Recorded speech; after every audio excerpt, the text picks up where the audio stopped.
All right. So the point. Adoy says to me, teach me how to love you. And I'm like, that's beautiful. How do I love, because you go back to Jesus and the Sermon on the Mount, how do I love those who are not easy to love?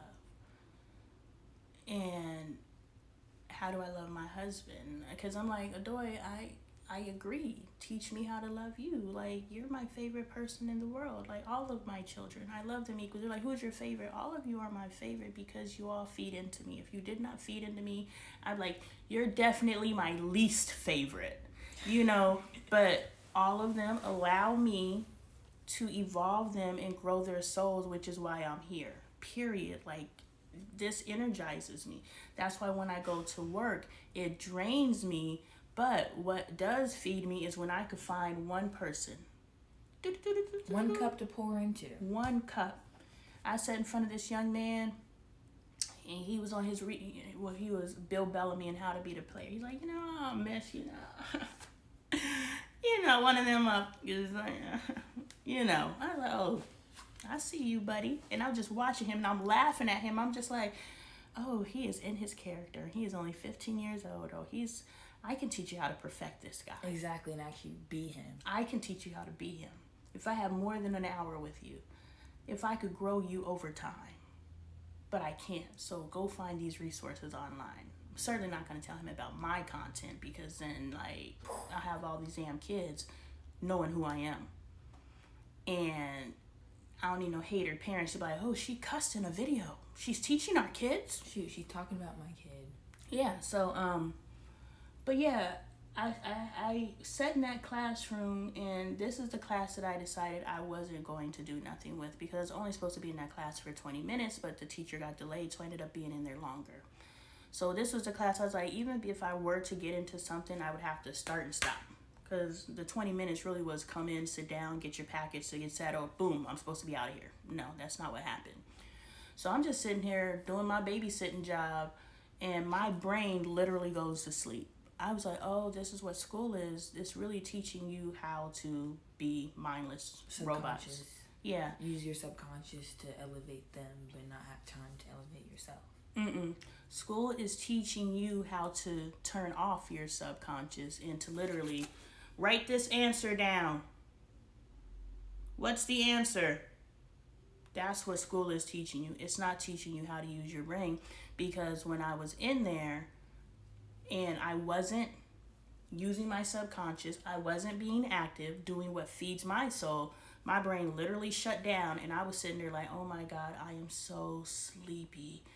Oh, I was fighting sleep. I was like, because my brain shut down. I was like, every single one of you in here, your brain is shut down, and you're literally just, can I go to the bathroom? And now you think you go to a job. Can I go to the bathroom? That's all school is teaching you. And so that is what I learned, because I'm always growing myself. I'm always studying. That's what I learned. So that's what school is. So you have to understand, those of you who, when I talk to these children, they were like, well, I spent 8 hours in school. You were spending 8 hours turning your brain off, and then you go home and then you scroll social media, read your entertainment books, take a nap, talk to your friends. So 8 hours turning your brain off, 8 hours turning your brain off, 8 hours sleep. Where did you grow yourself? And you can't. That's why personal development is like a choice. Like, there's kids out there that are truly interested in like psychology. Like, I don't remember what my personality was like throughout high school. I just knew to avoid people. I was like, these people are not my friends. And that all happened from tragedy. Like, that wasn't from being like, I don't want friends. It didn't serve me. No, it was people had to show me that they weren't there for me to be like, oh yeah, this ain't my crowd. But then at that point, I don't know if I was into self-development or if I was just, I feel like I was truly just existing. Was it self-preservation? More so, I'm not messing with you not because it's not serving me. I'm not messing with you because you make me feel bad. I feel like it was partially that. Because there's a difference, I had emotional reasons to the fact that I was like, yeah, these people aren't my friends. I can't look to people and think that you're going to be there for me. But when things really get hard, you're not there. So now the difference between personal development or self-development and self-preservation is I'm not going to mess with you because you did something versus self-development. I'm putting a boundary up to create a standard so I will never come across a you again. I'm not sure because the passing happened freshman year. I talked to, we didn't get a new nickname, but S. I talked to S. And we would have fallouts every once in a while. Okay. Yeah, I was like, we didn't change the nickname, so I can't reference her like that. But she looks like a Care Bear. Yeah. Or, woohoo! That's not a nice name either, though. She just is. I just want to pinch her cheeks. Yeah, like you said with the Chub Rock. Get in my belly. No, Chub Rock. Chub Rock. 1990 Chub Rock. I'm about to sing between with a pocket full of green. Go but off. Essentially, I wasn't like, oh, I don't want to be around people like that because I was more of in a comfortable stage. And I was talking to Pink Panther. After that, I started talking to S. I started talking to. We don't have a nickname for her, but This is all of come a chick about it. She had a Latin energy. Exactly. Latina. I'm glad, exactly. Mm-hmm. So, she was comfort. She taught me a lot, like as far as like cooking, being more family oriented because she came from a family that wasn't oriented, but they acted like it was. Mm-hmm. So like when I would go over there, her siblings and I, we were like family, Mm-hmm. and like true family, not like how her mom emulated for her. Yeah, you pulled out what you needed. Exactly, but then when it turned into her instantly going to what was shiny and new. Turn into her mama. What was actually demonstrated for her. Exactly. I was like, yeah, no, this ain't it. After that, I only talked to Lightning McQueen at school. Was that like a 3 week? How long was that? So boom. So it's not necessarily 3 weeks. It's because when I talk about the queen, I'm not cutting you off, but I just want you to figure out what your learning period is. I've identified mine as 3 weeks.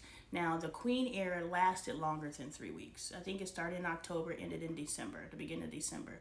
But when something in my brain says something's not right here, from that moment to boom, get the fuck out of here, it was 3 weeks. It could have been 3 weeks because that's just start tracking. It was when I started telling you about how I was like, I don't feel good about how they're leaving me out.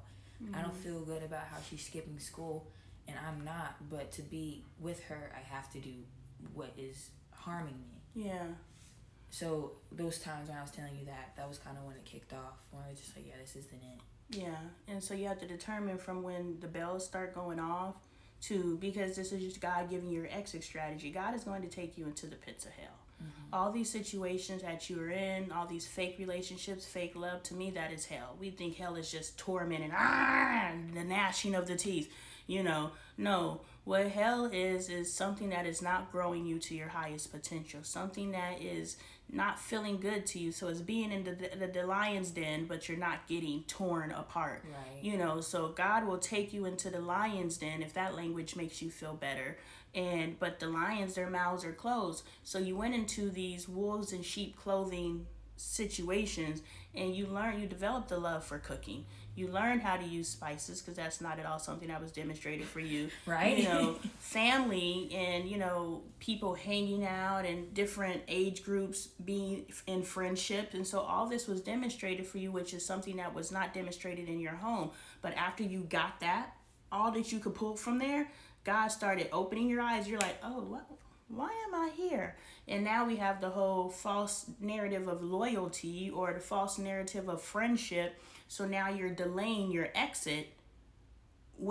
Just remember when God told me about Queen, I was like, well, I can go back and kind of slowly exit. Right. And God was like, do not go back or she will kill you. Right. It's like and it could have been literal or figuratively. She could have mentally killed you or she could have physically killed you. And you don't know, messing with these people who don't understand spiritual background. Yeah. Like she can intentionally mentally kill you because she knows of psychological warfare and stuff. Mm-hmm. But these regular people walking on the road, they can either physically kill you or mentally kill you, and they don't know the difference between the two. They don't know what they're doing. Exactly.